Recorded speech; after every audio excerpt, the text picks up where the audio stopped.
Assalamualaikum warahmatullahi wabarakatuh. Selamat pagi semuanya dan selamat datang di pembelajaran online mata pelajaran Bahasa Indonesia pertemuan kedua.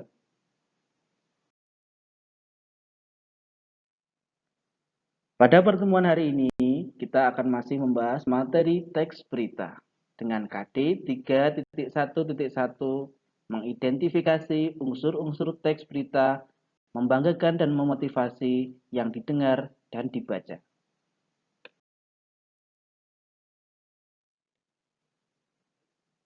Yang pertama yaitu pengertian teks berita. Nah, kita akan bahas sedikit tentang pengertian teks berita. Teks berita adalah suatu laporan atau informasi yang di dalamnya memuat tentang suatu kejadian atau suatu peristiwa yang sifatnya aktual, informasi terkini yang sedang terjadi, dan juga bersifat faktual atau berdasarkan fakta yang sebenarnya.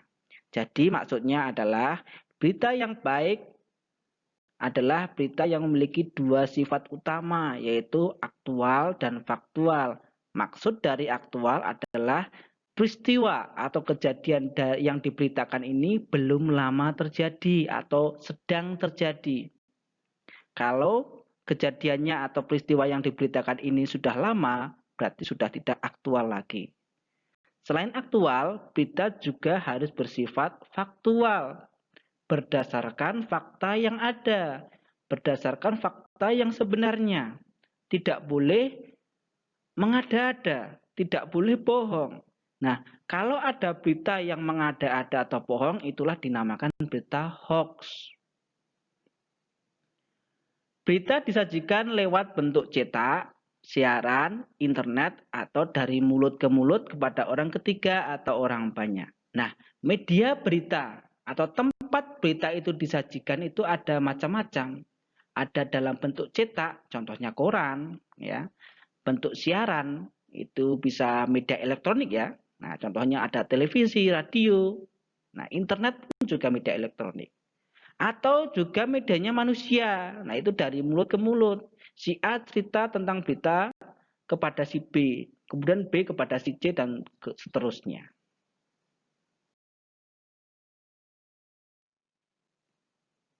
Yang kedua yaitu unsur-unsur berita.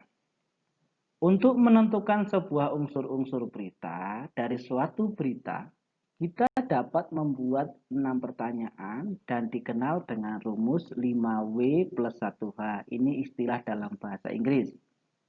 Nah, apa maksud dari 5W plus 1H? 5W. W yang pertama yaitu adalah what.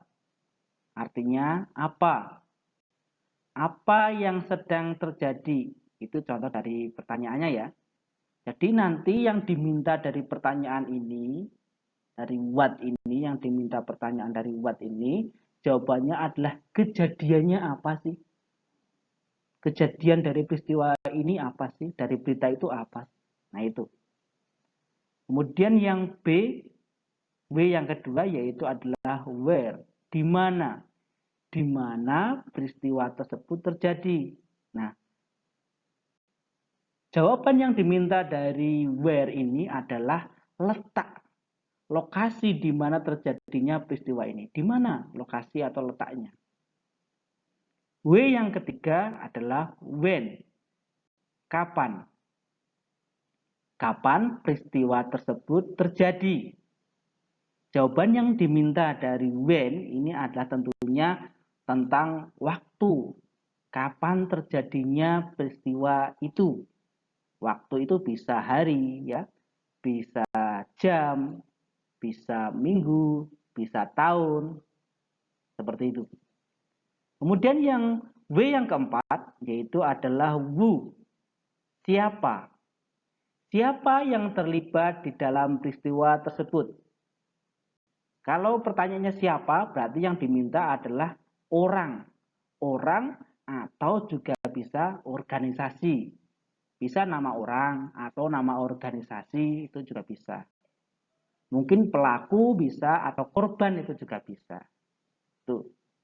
Kemudian W yang kelima yaitu adalah why. Mengapa?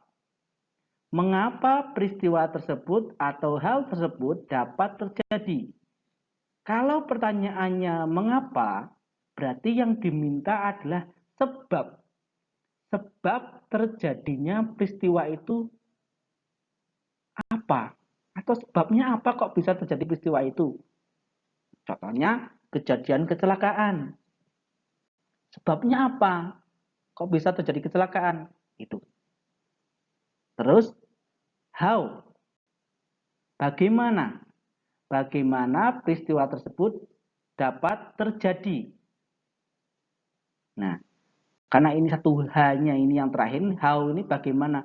Pertanyaan bagaimana ini berarti yang diminta adalah prosesnya. Proses dari kejadian itu atau proses kenapa bisa terjadi peristiwa itu. Ya, seperti itu. Nah, dalam bahasa Inggris itu disebut dengan rumus 5W plus 1H. Kalau dalam bahasa Indonesia dikenal dengan adik simba. Akronim dari apa, di mana, kapan, siapa, mengapa, dan bagaimana. Jadi berita yang baik atau suatu berita yang baik ini harus mengandung 6 unsur ini, yaitu 5W plus 1H atau disebut juga dengan adik simba, harus memuat 6 unsur ini.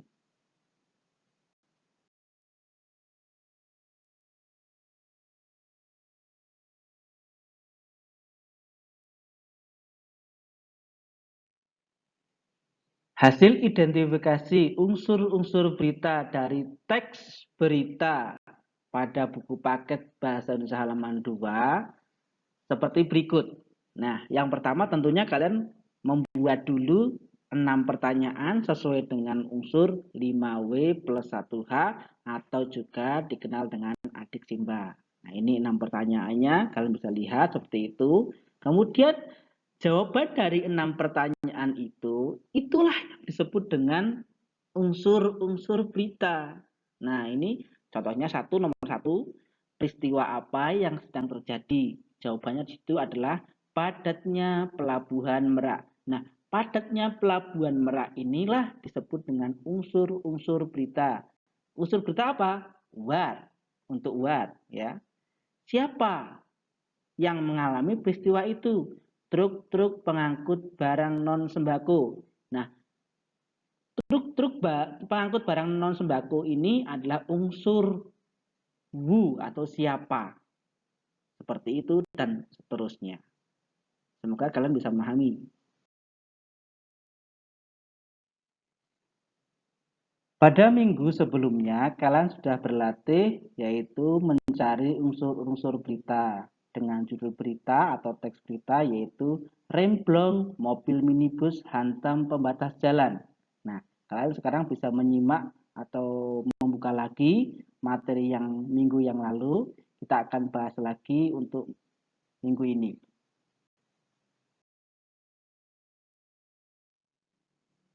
Nah, sekarang kalian bisa membuka jawaban dari latihan teks berita yang pertama.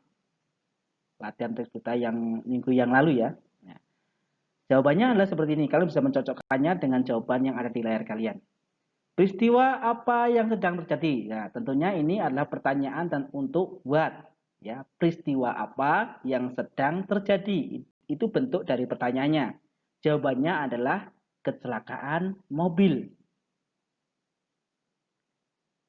Kemudian yang kedua yaitu adalah siapa yang mengalami peristiwa tersebut. Nah, untuk pertanyaan yang kedua ini, kata peristiwa boleh kalian ganti dengan kecelakaan mobil. Kenapa kok diganti dengan kecelakaan mobil? Karena kita sudah mengetahui peristiwa apa yang terjadi sesuai dengan pertanyaan yang pertama. Nah, di pertanyaan pertama kan menanyakan peristiwa apa yang sedang terjadi. Jawabannya adalah kecelakaan mobil. Nah, di pertanyaan kedua, kalian boleh menggantinya kata peristiwa itu dengan kecelakaan mobil karena kita mengetahui bahwa kecelakaan yang terjadi adalah kecelakaan mobil atau peristiwa yang terjadi adalah kecelakaan mobil. Jadi pertanyaannya bisa kalian rubah menjadi Siapa yang mengalami kecelakaan mobil tersebut? Jawabannya di situ adalah seorang remaja bernama Andre. Yang ketiga, di mana kejadian kecelakaan mobil itu terjadi? Di ruas tol Ciamplas. Yang keempat, kapan peristiwa atau kecelakaan mobil itu terjadi? Pada malam hari Minggu tanggal 7 Juni 2019. Yang kelima, mengapa peristiwa atau mengapa kecelakaan mobil itu terjadi? Nah, sebab dari kecelakaan mobil ini apa? Jawabannya adalah karena mobil mengalami remblong sehingga pengemudi Andre atau pengemudi bernama Andre tidak mampu mengendalikannya. Yang keenam, bagaimana kecelakaan mobil itu terjadi? Proses kecelakaan mobil itu bisa terjadi kecelakaan bagaimana? Nah, jawabannya adalah saat sedang melaju dengan kecepatan tinggi di atas 120 km per jam, pengemudi tiba-tiba tidak mampu mengendalikan mobilnya karena rem yang blong. Akibatnya, mobil minibus bernomor polisi NG1234F menabrak pembatas jalan. Coba kalian lihat, sesuaikan dengan jawaban kalian yang kemarin. Sudah sesuai atau belum? Ya. Semoga walaupun kalau ada masih yang belum sesuai, silahkan kalian sesuaikan. Semoga kalau sudah sesuai, alhamdulillah berarti kalian sudah sukses, benar-benar sudah bisa memahami materi unsur-unsur berita.